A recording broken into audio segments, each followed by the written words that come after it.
유동규 씨가 이재명 씨를 직접 지목했습니다.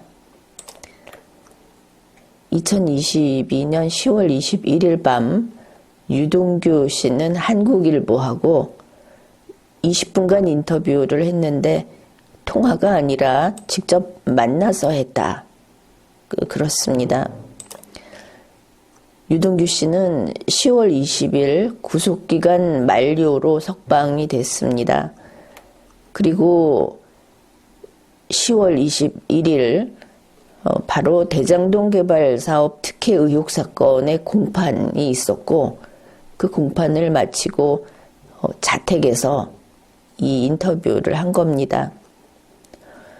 유동규 씨는 과거에 성남 도시개발공사 기획본부장이었습니다.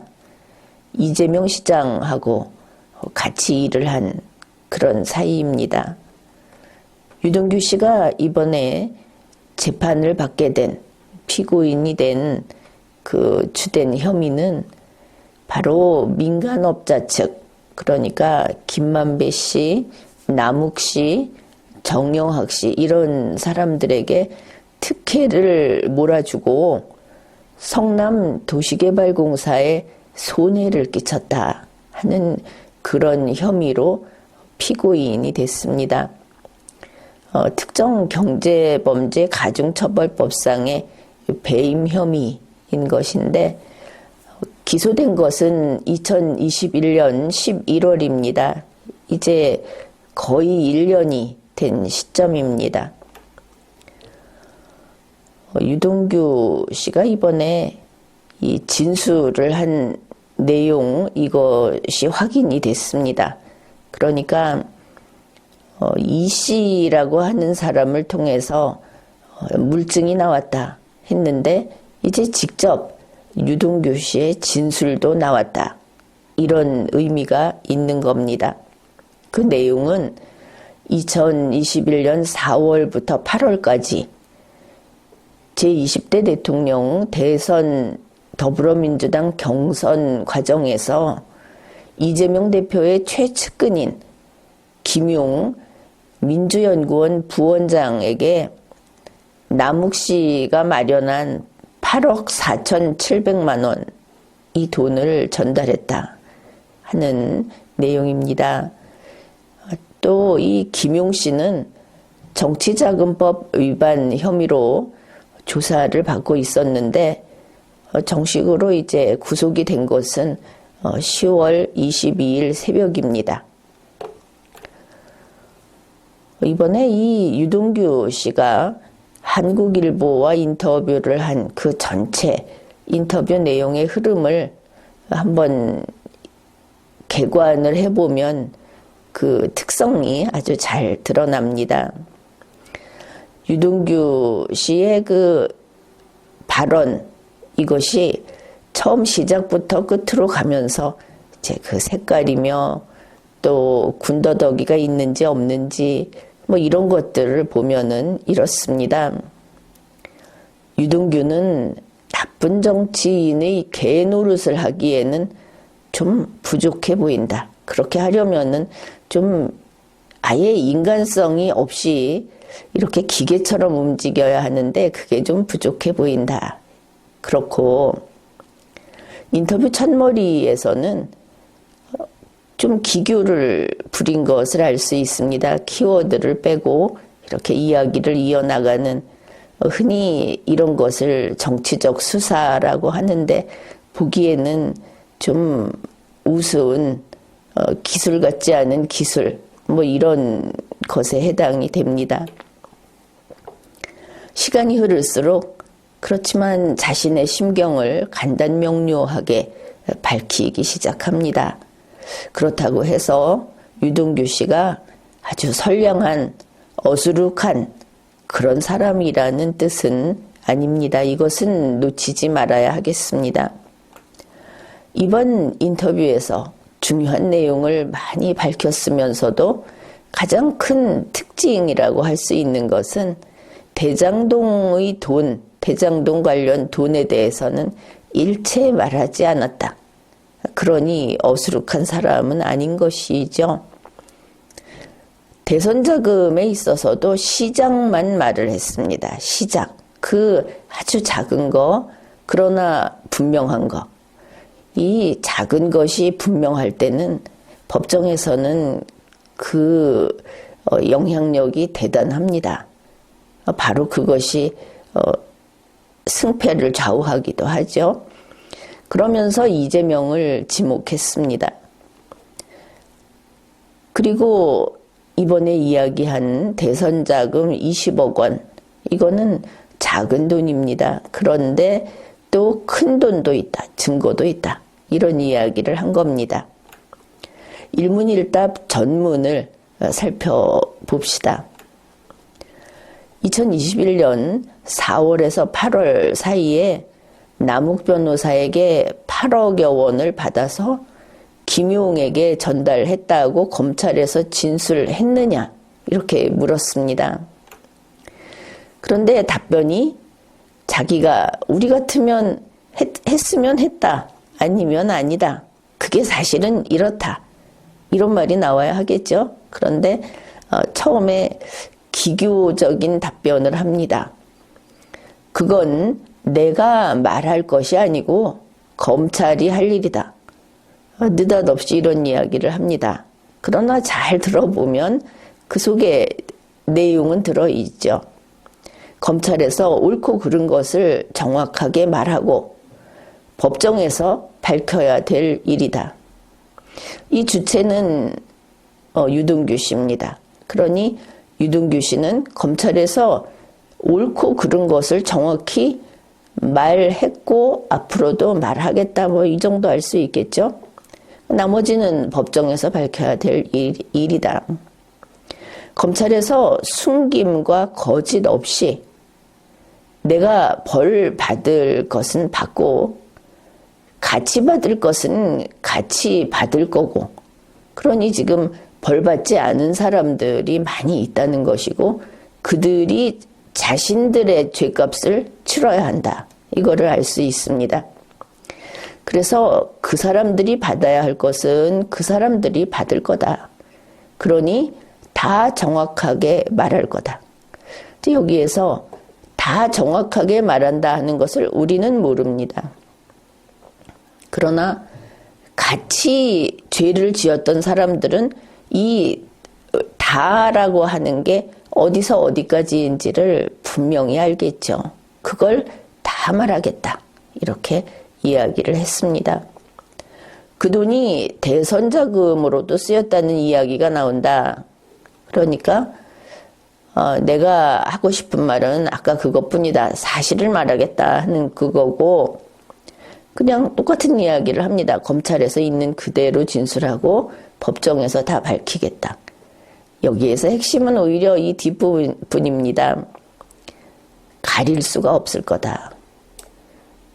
덮을 수 없고 숨길 수 없다, 이런 뜻이죠. 가릴 수 없으니까 두려울 거다. 아주 분명한 것을, 사실을 그냥 내놓겠다. 또 혹은 내놓았다. 그러니 뭐 20억 원은 이제 내놓은 것이고 그 중에서 8억이 갔다, 이렇게 했으니까. 그리고 그러면 더 가려야 하는 것은 그 이외에 또 있을 것이다, 이렇게 알 수 있습니다. 2014년에도 대장동 일당에게, 이제 이게 민간업체들을 가리키겠죠. 이 사람들에게서 1억여 원을 받아서 김용에게 전달했느냐. 뭐 가타부타 이야기를 안 하고 이렇게 말을 합니다. 그건 세 발의 피다. 그러니까 1억여 원 줬는데 1억 원이 넘는 돈이 그냥 세 발의 피다, 이렇게 이야기를 한 겁니다. 이제 내가 거짓말 할 이유가 없다. 이번에 이 8억 원 사건, 이걸 이야기하면 사실은 유동규 씨에게는 이게 책임이 넘어가는 그런 사안입니다. 이제 그런데 그럼에도 불구하고 이야기했다, 그 말을 하고, 지은 죄만큼 벌을 받으면 된다. 다음에 돈을 요구해서 실컷 받았을 때는 언제고 만난 적도 없다고 하면은 내가 유령을 만났느냐 이렇게 말을 하는데, 일단은 요 맥락으로 봐서는 돈을 요구해서 실컷 받아 쓴 거는 일단 김용 씨구나 이렇게 볼 수 있겠죠. 만난 적도 없다. 왜냐하면 이제 뒤에 것도 보면 그렇습니다. 여기에 뭐 다른 사람도 또 있을 수 있죠. 근데 돈을 직접 전달한 적이 있느냐 하니까 그렇다. 누구에게 이런 부분이 지금 비어 있습니다. 이재명 씨에게 전달했느냐? 그러니까 이재명 씨에게는 아니고 김용 20억 원 달라고 해서 7억 원, 뭐 6억 원 정도 전달했다. 결과적으로 이제 그렇게 된 건데, 김용 씨의 문제는 이게 20억 원을 달라고 한 이 부분이 문제가 되는 겁니다. 사실은. 그래, 이렇게 봤을 때는 본 적이 없다고 한 게 김용인가? 뭐 딴 사람도 본 적이 없다고 했을 수 있지만 이제 이렇게 볼 수 있는 겁니다. 시기는 2021년이다. 그리고 다시 한번 더 분명하게 합니다. 대선 경선 때. 여기서부터 아주 자기하고 관계된 일이다 보니까 구체적인 그 인터뷰를 합니다. 그때 유동규 씨가 이제 자기 휴대폰을 버린 거, 그래서 오해를 받은 것부터 해서 내가 중심이 돼버렸다. 중심이 아니었는데 중심이 돼버렸다. 주범이 돼버렸다 이런 뜻입니다. 그리고 그렇게 사랑하던 형제들이 그런 짓을 1년 동안 생각을 해봤다.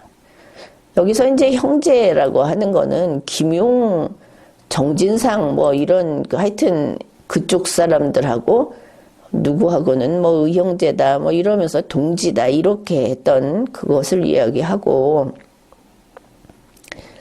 자 이게 뭐냐 하면은 결국 이 유동규 씨가 체포되고 휴대폰 버리고 뭐 그때 정말 연극 같은 일들이 있었는데, 그때 나온 이야기가 이거 아닙니까? 유동규 네가 다 안고 가라. 그래서 그때 뭐 유동규 씨가 자살을 할 거다. 이런 자살설, 이런 음모론 혹은 우려 이런 게 있었고, 이번에도 또 이재명 씨하고 관련된 이런 구체적인 물증이 확보됐다 이러니까 그러면 뭐 유동규 죽으면 끝나겠네. 이런 위험한 자살설이 이번에도 또 나돌고 있습니다. 이제 이런 상황을 본인이 알고 있구나 싶고, 그 다음에 이제 휴대폰을 버리기 전에 마지막 전화통화를 한 사람이 김용과 정진상이다. 이것이 이제 우리가 알고 있는 사실이죠. 그래 이제 다시 한번 확인을 합니다. 경선이라고 하면 민주당 대선 후보 경선을 말하는 거냐? 그러니까 이제 이게 그렇다는 이야기가 되죠. 마지막 본선이, 민주당 그 경선 본선이 열흘 남았는데 이제 이길 것 같은데 안달이 난 거다. 그러면 이 주체는 당연히 이재명이 되겠죠. 그래 대장동 사건이 터지니까 안달이 났다. 이재명 쪽에서.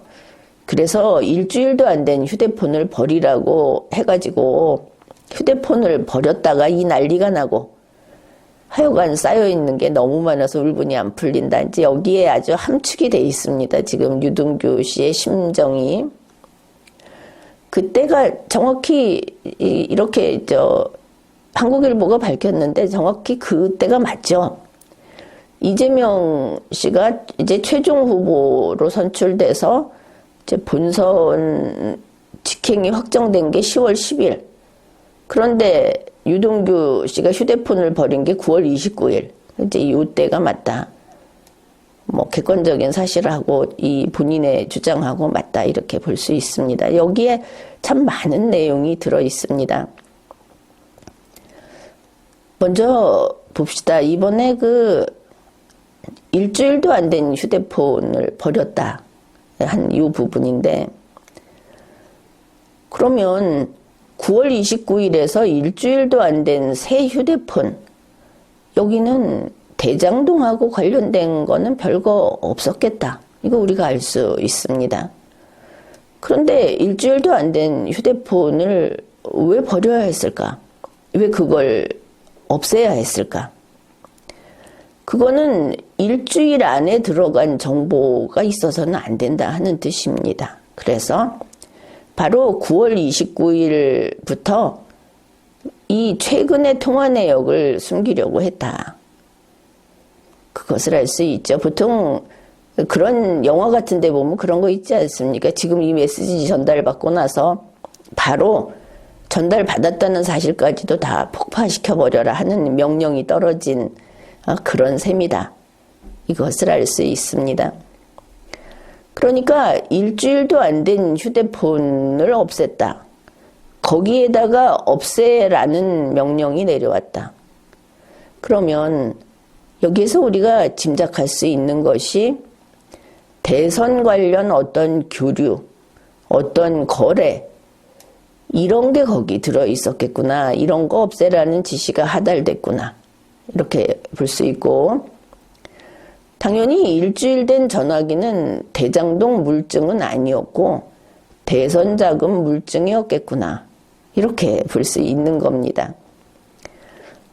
그래서 이거는 이제 유동규 씨하고는 거의 관계가 없고 단지 이재명 씨에게 관계가 있는 게 이 휴대폰이구나. 이걸 알 수 있고, 그런데 이게 단지 불똥이 튀는 그 정도가 아니고 정말 어마어마한 일이 된 겁니다. 난리가 났다 하는 게.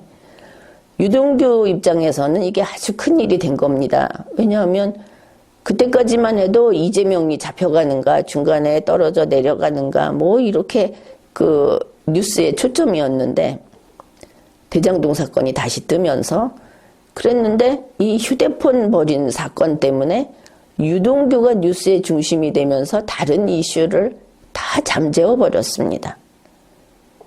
이거야 정치인으로서는 참 꿈에도 그리는 해결책이 되겠죠.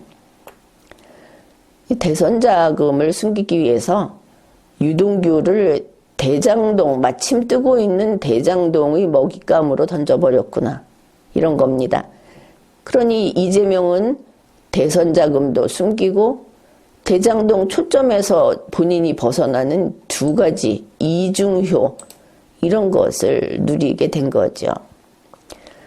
그러면 유동규의 입장은 어떤가? 지금 나와 있는 작은 거, 우리가 알고 있는 것만 이야기합시다. 8억짜리 숨겼는데, 겨우 그거 숨겼는데 수천억짜리 범죄 사건의 주범으로 넘겨진 겁니다, 자기가. 그리고 지금 보면 그것 때문에 중형을 받게 되었죠. 아니, 8억짜리 휴대폰 집어 던졌는데 수천억짜리 범죄자로 형을 받게 된 겁니다. 그럼 이런 이야기를 하는 유동규의 입장은 뭐냐? 유동규가 하고 싶은 말은 뭐냐? 내가 무죄가 아니라면 그런 만큼 너희들도 너희들 모두 무죄 아니다. 이런 말을 하는 겁니다. 내가 죽게 됐는데 내가 죽으면 너도 죽어. 분명히 말을 한 것이죠. 유동규는 희망이 없는 상황이다.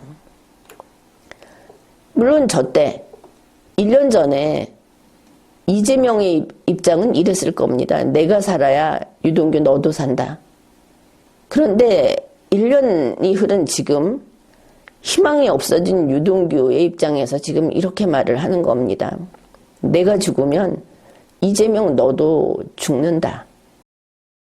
지금까지 들어간 돈이 얼마라고 생각이 되느냐 이렇게 물었는데 유동규 씨 답이 그렇습니다. 들어간 돈, 아마 여기 생략된 것이 지금 여러분이 알고 있는 것은 빙산의 일각이다. 아마 이런 이야기를 하고 싶은 것 같다. 이 인터뷰에서 이제 그렇게 보였습니다. 이런 말을 합니다. 예를 들어서 유흥주점에서 술을 한 100번 먹었다. 이제 하필이면 유흥주점 이야기를 했는데 유흥주점은 술값이 좀 비싸다고 하지 않습니까? 그래, 그렇게 먹었는데 술값을 한 번도 낸 적이 없다. 그래, 김용이냐 정진상이냐 그러니까 여기서는 이제 정진상이라고 말을 합니다. 그래, 그것만 해도 얼마일까? 그냥 아주 가볍게 툭 던진 게 그것만 해도 얼마일까? 이렇게 말을 한 겁니다. 내가 벌 받을 것은 벌을 받고 형량 깎아주는 거는 원하지도 않는다. 내가 죄 지은 만큼 그래서 가족들한테 뭐 이래서 자기가 형 많이 그 중형을 받을 거 각오하고 있다. 이런 이야기를 합니다. 그러면서 자, 그냥 같이 지은 죄는 같이 벌 받고 그러나 내가 안 한 거는 덮어쓰지 않겠다. 지금 주범이 아닌데 주범이 돼 있다고 하지 않았습니까? 그러니까 주범이 주범으로 처벌받고 주범이 아닌 종범은 종범으로 처벌받고 뭐 이런 말을 하는 겁니다. 그리고 더 분명하게 말한 것은 이재명 대표의 명령으로 한 거. 이거야 당연히 이재명이가 써야 되고 이렇게 말을 합니다. 유동규 씨가 지금 예를 들어서라고 하는 보통 이런 거는 이제 푼돈을 예를 든 것이죠. 정진상하고 유흥주점에서 술을 마셨다. 그러면 그래 이 사람이 100이란 말을 썼으니까 보통 이제 100만 원을 썼다고 합시다. 그런데 100만 원씩 100번이면 1억. 1억이 푼돈이다. 앞에서 말한 1억은 세 발의 피라고 했으니까 이 사람들이 지금 이 대선 자금 하면서 오간 돈이 그건 그냥 1억은 푼돈이다. 어느 정도의 푼돈이냐 1억이 그냥 먹어치우는 푼돈이다. 이런 겁니다. 먹어치우는 거는 보통은 그 먹지 않는 돈보다는 어마어마하게 그 차이가 있죠. 먹지 않는 돈은 1억보다 그래 이 사람이 100이라고 했으니까 100배가 많겠다. 100배는 더 될 거다. 이렇게 생각해 볼 수 있습니다. 그러면 먹지 않는 돈은 뭐 했을 거냐? 이 정진상이 이재명 심부름으로 왔다면 먹어치우는데 1억을 썼으면 먹지 않는 돈은 전달용 심부름으로 온 돈은 100배가 넘으면 100억이 넘지 않겠느냐. 뭐 그냥 말만 갖고 따지면 그렇습니다. 그리고 이제 이러한 인터뷰 여기에서 나타난 것이 우리는 생각하지 않고 있었던 정진상을 끌어냈다 하는 겁니다. 이제 김용이 구속이 됐는데 그러면 구속될 다음 타자는 정진상이다 이것을 알 수 있죠. 그럼 정진상이 구속되고 나면 그 다음에 구속될 다음 타자는 이재명이다 이런 뜻입니다. 그러면서 이제 너희들 이제 어떻게 할 거냐. 이재명 명령으로 한 건 이재명이 벌을 받아야 한다. 당연히 이렇게 되는데 그러면 이재명 명령으로 했다는 증거가 필요할 것이고 이렇게 자신 있게 말하는 걸 봐서 증거를 가지고 있다는 뜻이다. 이거는 이제 앞에서 이런 이야기를 했죠. 가릴 수가 없을 거다. 가릴 수 없으니까 두려울 거다. 증거가 다 있고 검찰이 증거를 확보했을 수 있겠다. 이런 그렇게 해석이 됩니다. 다시 물어보기를 민주당에서는 증언만 있고 증거는 없다고 한다. 검찰이 증거 갖고 있냐? 이렇게 물어보니까 다 확보했다. 이 사람이 어리숙한 사람은 아닌 겁니다. 뭐 앞뒤 다 끊어먹고 이렇게 말을 하는데 그러면 지금 검찰이 다 가지고 있던지 아니면 유동규가 다 가지고 있다. 그래서 책임질 만큼 그러니까 숨길 수 없는 거 가려내서 얼른 책임을 지겠다고 안 나오면 그러면 유동규가 가지고 있다면 마지막 것까지 다 펼쳐 보일 수 있다. 이런 뜻이 될 거고 아직 검찰에 다 안 줬구나 하는 그런 느낌도 있습니다.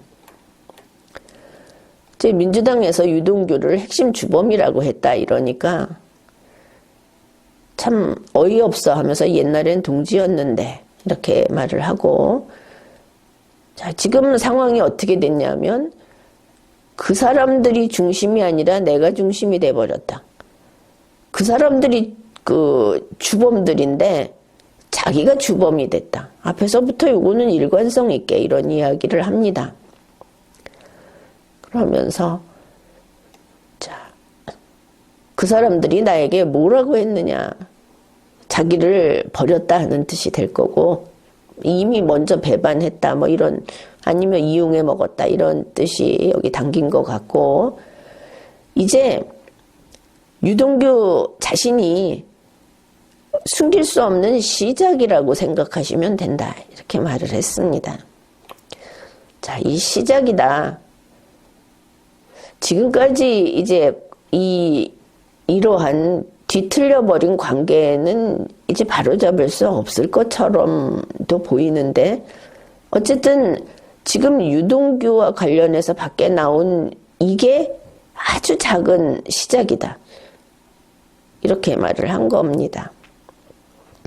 자, 그러면 유동규와 지금 그들, 이재명 측이 동지다. 과거에 동지였다.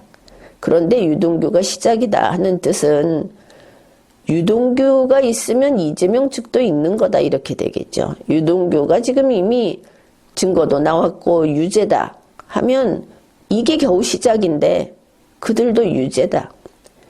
그들이 중심이어야 하는데 지금 유동규가 중심이 돼 있다. 이랬죠. 자, 이런 겁니다. 유동규가 시작이라는 뜻. 이게 참 보면 볼수록 의미가 있는 표현인데, 겨우 n분의 1인 유동규가 분명히 뭔가가 있고, 유동규가 유죄라는 게 이제 이거는 무죄라고 아무도 하지 않습니다. 자, 이게 유죄다. 이렇게 봤을 때 그러면 중심이 되는, 그 중심은 얼마나 더 큰 유죄겠느냐. 그 중심은 이재명이 되겠죠. 이런 말을 했고, 그럼 바로 이러한 토설을 한, 이런 이제 속 이야기를 내보낸 유동규에 대해서 뭐 민주당 이재명 쪽에서는 배신이라고 생각을 할 겁니다. 유동규의 배신. 그러나 또 유동규의 입장에서는 이게 회개라고 생각을 하고 그렇게 이야기를 하는 것으로 보입니다. 다시 그러면 시작이 뭐냐 또 한번 물어봤습니다. 그러니까 작은 돌 하나 던지는데 저렇게 안달이다. 정말 큰 돌 날아가면 어떻게 하려고 저러느냐. 자, 정치적인 거 따지지 않는다 이 말은 또 이것도 이중적인데, 뭐 이재명을 구하기 위해서 덮어두고 그런 거 하지 않겠다 이런 뜻도 되고, 정치적으로 이쪽 저쪽 어느 편이 있는 거 아니다 이런 뜻도 되고, 하여튼 그렇게 되고, 내가 한동안 그렇게 살았던 게 참 바보 같고 후회스럽다. 이제 뭔가 생각이 바뀌었다 이걸 알 수 있죠. 가족도 못 지켰고. 그래, 검찰이 찾아보니까 내 재산이 전부 3천만 원인데, 김용이나 정진상은 월급이 300만 원인데 여의도로 이사가고 아파트 얻었다고 하고, 빚 없이 아파트 뭐 얻었다 그러면 뭐 아파트를 하여튼 샀는지 빌렸는지 그게 가능하냐. 유동규 씨는 월급이 1,000만 원이었다고 하죠. 남은 게 3천만 원도 아니고 빚이 7천만 원이니까. 감옥 안에서 저승사자가 있으면 빨리 나타나라고 했다. 그러니까 뭐 정말 희망이 없다. 이 사람이 희망을 잃었구나. 그런 것이 보입니다. 내가 두려운 게 있겠느냐. 회유나 협박. 이거는 이제 민주당 이재명 씨 측에서 하는 주장이죠. 뭐 정권이 협박을 했다, 검찰이 회유를 했다, 무슨 거래를 했다 이러는데 그거 이제 말이 아니다 이렇게 합니다. 그러면서 내가 다 밝히겠다. 여기에서 유동규 씨가 왜 그렇게 살아왔는지 바보 같았다 이렇게 하는 이야기가 정말 회개해서 앞으로는 뭐 아주 선량하게 살겠다 이런 거보다도 일단 밖에 나타난 것을 보면 이것만큼은 이제 보이는 겁니다. 형제라고 하면서 자기를 그 희생양으로 집어 던지고 자기들은 그 형제인 줄 알았던 그 사람들은 저렇게 호의호식하고 돈 벌고 자리도 차지하고 이런 게 바탕에 있는 것이죠.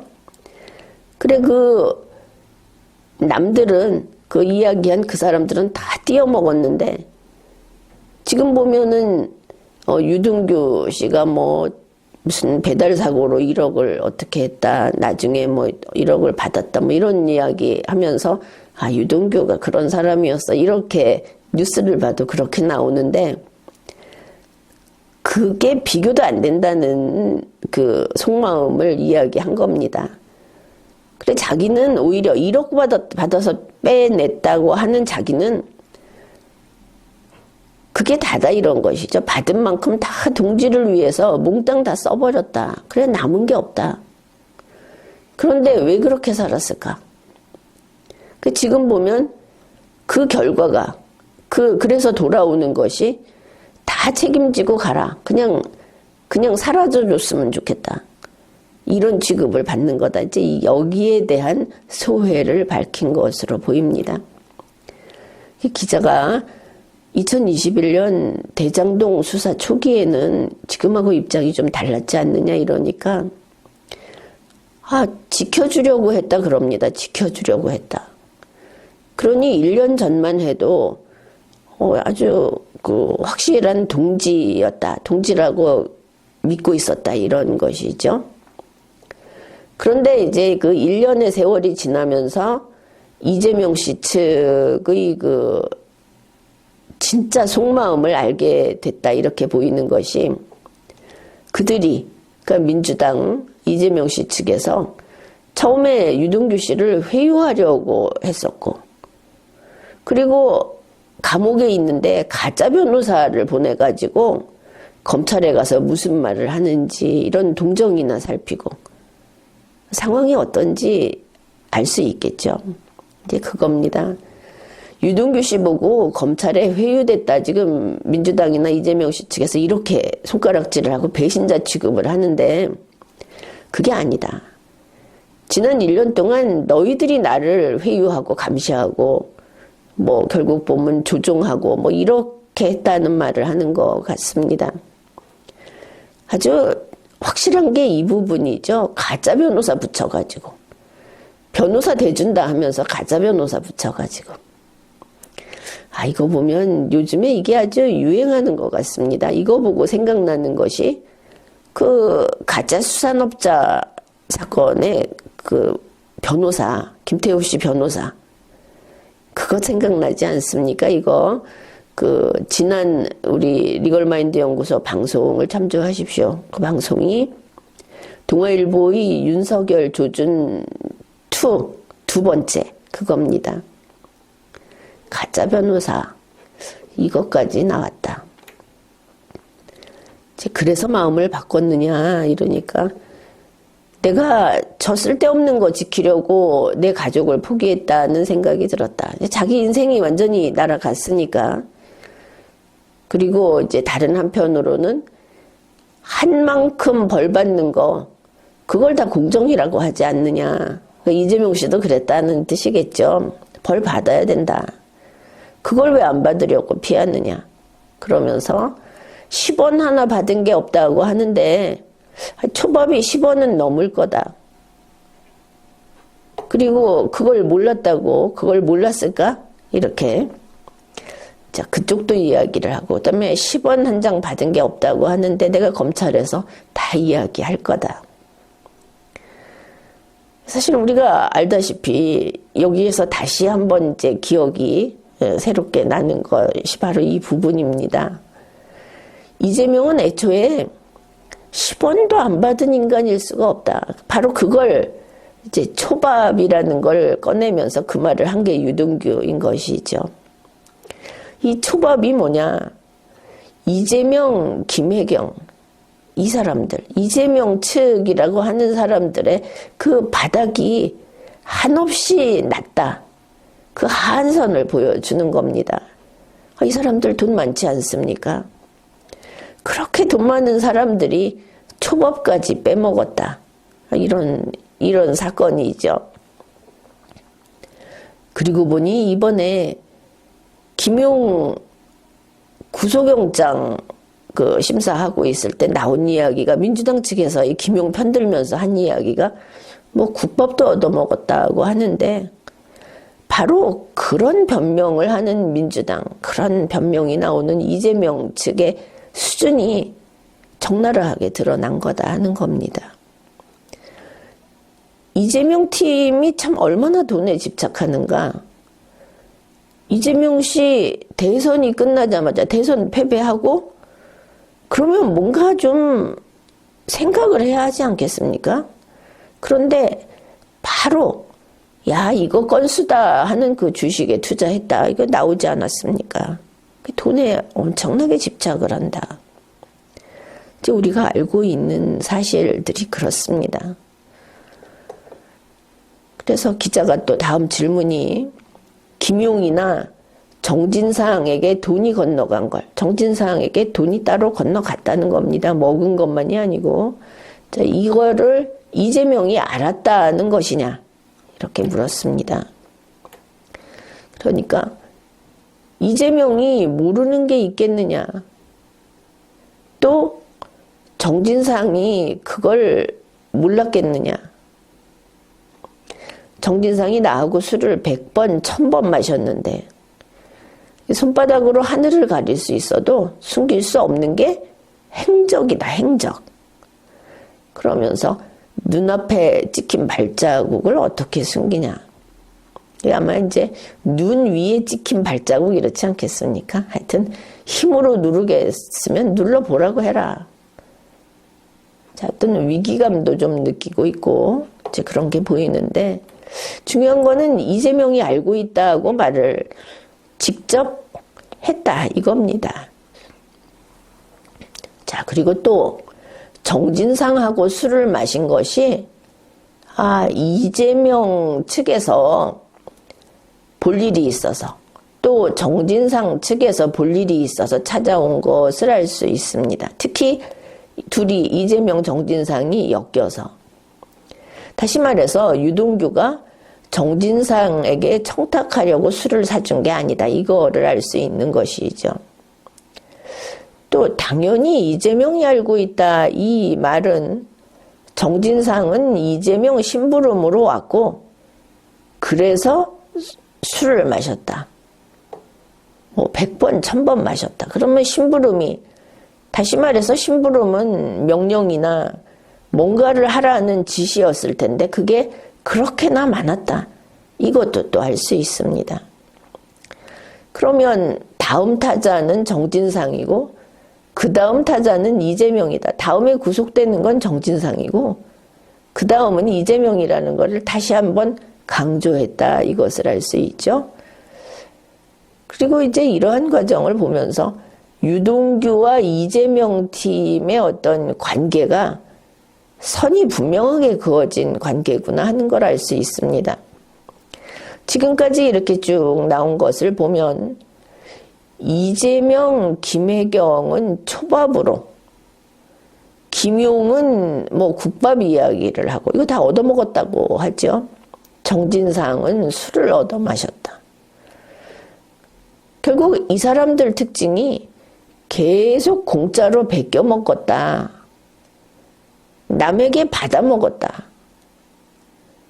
얻어 먹었다 이겁니다. 그래 유동규는 이러한 먹이사슬, 먹고 뺏기는 이런 먹이사슬에서 항상 먹히는 입장이었던 것은 분명하죠. 먹는 입장이 아니었다. 이재명 팀하고 관계에 있어서.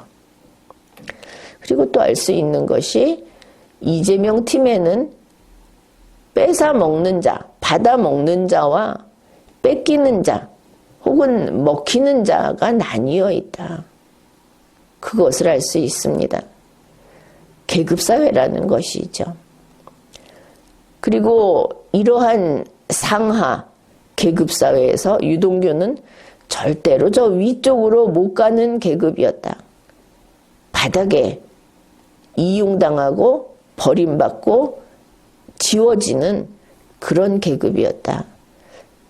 이것을 알 수 있습니다.